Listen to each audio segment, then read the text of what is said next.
Hi, my name is Charlie Price, lead designer at Liquid Entertainment, and today we're going to be talking about the gods in Rise of the Argonauts. In Rise of the Argonauts, Jason has four patron deities that watch over him over the course of the game. Ares, Athena, Apollo, and Hermes. And each one of those gods has sort of its own individual demeanor and attitude. Ares is the god of war, the chariot rider, stout-hearted Ares. Every single time you make a dialogue choice that's aligned with Ares, you're really, again, taking more of that sort of aggressive, confrontational approach. So Ares is about facing your problems head-on, speaking with your fists, sorting things out later. In combat, Ares is the god of the mace. Each one of our gods is aligned with one of Jason's weapons, one of the ones that he wields in combat.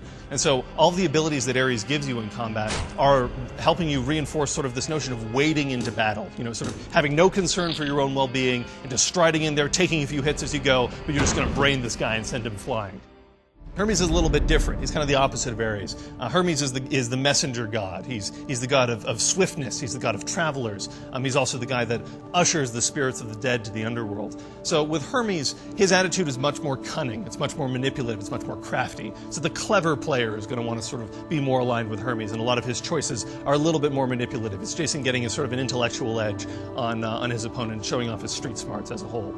In combat, Hermes is all about the sword. So as a result, most of the techniques and abilities you end up getting from Hermes help to reinforce that feeling of swiftness, that feeling of agility, that feeling of mobility. Athena is the god of wisdom, the god of strategy, the god of tactics.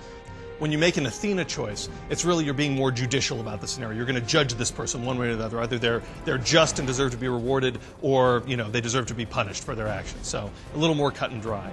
In combat, Athena is the goddess of the spear. That's the domain that she has. And so a lot of her special abilities are more about timing and tactics. A lot of Athena's abilities are about interrupting people, going through and you can impale and toss people. There's a bunch of cool things you can do with the spear. Apollo is the god of the sun, but he's also the god of knowledge and philosophy and the arts and everything else as well. When you're making an Apollo choice, generally it's more compassionate, it's more empathetic, and in doing so, you show yourself as more of a compassionate king, more of the people's king.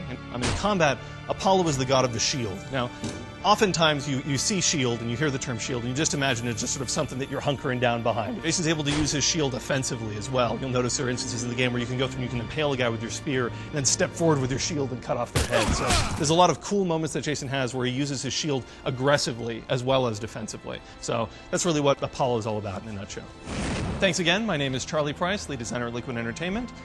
We just spoke about the gods in Rise of the Argonauts. Be sure to go ahead and check it out, fall 2008 on Xbox 360, PS3, and PC.